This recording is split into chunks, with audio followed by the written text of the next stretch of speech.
Hai, selamat datang kembali di channel Dwi Gadget. Hari ini saya akan update pengalaman saya menggunakan Mi 10T Pro yang sudah saya update softwarenya di MIUI 13 based on Android 12. Apa saja peningkatannya dan perlukah kalian update di MIUI 13 ini? Let's find out. Kita akan bahas terlebih dahulu dari segi tampilannya. Sebenarnya tidak banyak berubah ya dari segi tampilannya. Bahkan material U yang ada di Android 12 saya tidak temukan di MIUI 13 ini. Namun kalau saya perhatikan tampilan menunya jika ditekan itu agak sedikit berbeda. Dan pilihan wallpapernya sekarang lebih elegan dan fresh ya. Untuk live wallpapernya ini juga tidak ada secara default. Kemudian tampilan yang lain yang berubah, kalau kalian menggunakan mikrofon ataupun kamera, itu di pojok kiri atasnya akan ada tanda hijau dan itu menandakan bahwa kameranya sedang aktif. Hal ini cukup lumayan ya, karena di Samsung dan iPhone sudah melakukan hal yang sama. Jadi kalau kalian tidak sadar menggunakan mikrofon atau kamera, kalian sekarang bisa tahu di bagian atasnya. Kemudian untuk performanya, lagi-lagi saya ulangi di channel ini, Snapdragon 865 itu adalah sweet spot chipset yang bisa kalian andalkan untuk bermain game ya dari Qualcomm. Bahkan lebih bagus dari 888 atau bahkan Gen 1 dari segi stabilisasinya.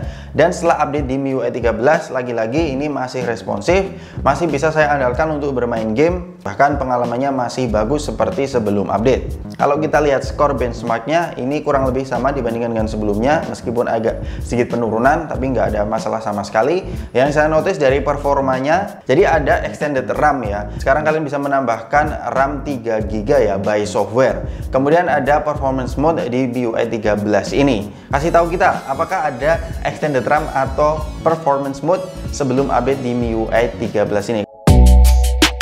Kemudian untuk user experience-nya gimana? Selama beberapa hari ini saya merasa bahwa MIUI 13 ini tidak ada perbedaan yang signifikan ya, hanya yang saya sebutkan tadi. Dan kemarin cerita saja saya sempat buka Instagram, saya buka tautan link dari Bang Joy Review. Pertama-tama saya nggak bisa membuka ya, setelah saya reset aplikasinya, bukan reset HP-nya loh, saya reset aplikasinya, lalu sudah bisa kebuka. Ini normal ya, beberapa Android juga mengalami hal yang sama.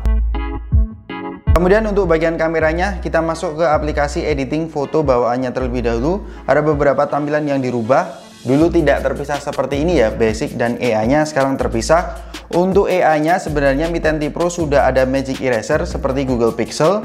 Kalian bisa menghapus objek orang. Namun yang berbeda adalah jika kita pakai mode erase manual atau erase line, maka akan ada preview zoom in yang memudahkan kita agar bisa mendeteksi bagian mana yang ingin dihapus. Lalu kemudian untuk fitur fake sky atau langit palsunya, ini ada beberapa pilihan baru di sini. Kalian bisa explore sendiri. Kemudian untuk fitur vlognya di sini ada beberapa preset baru.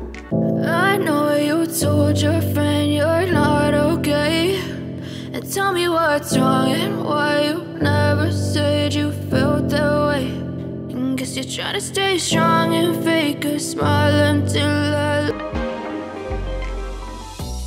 Kemudian untuk hasil fotonya sendiri secara pewarnaan agak sedikit kontras ya, sedikit berubah, lebih eye pleasing menurut kami. Lalu objek pepohonan atau daun juga agak keangkat saturasinya. Dan Mi 10T Pro ini meskipun sudah rilis di tahun 2020 akhir, kualitas fotonya masih kerasa flagship banget ya.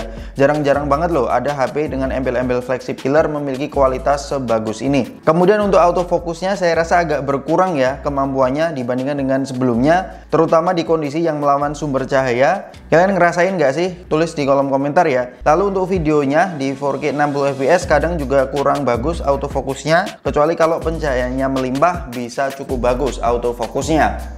Kita sedang di tempat yang menurut saya cukup menarik untuk wisata budaya, yaitu Grand Mario Kocco yang ada di Semarang.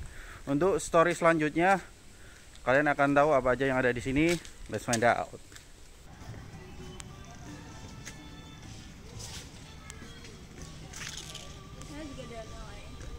Wow, ada danau guys.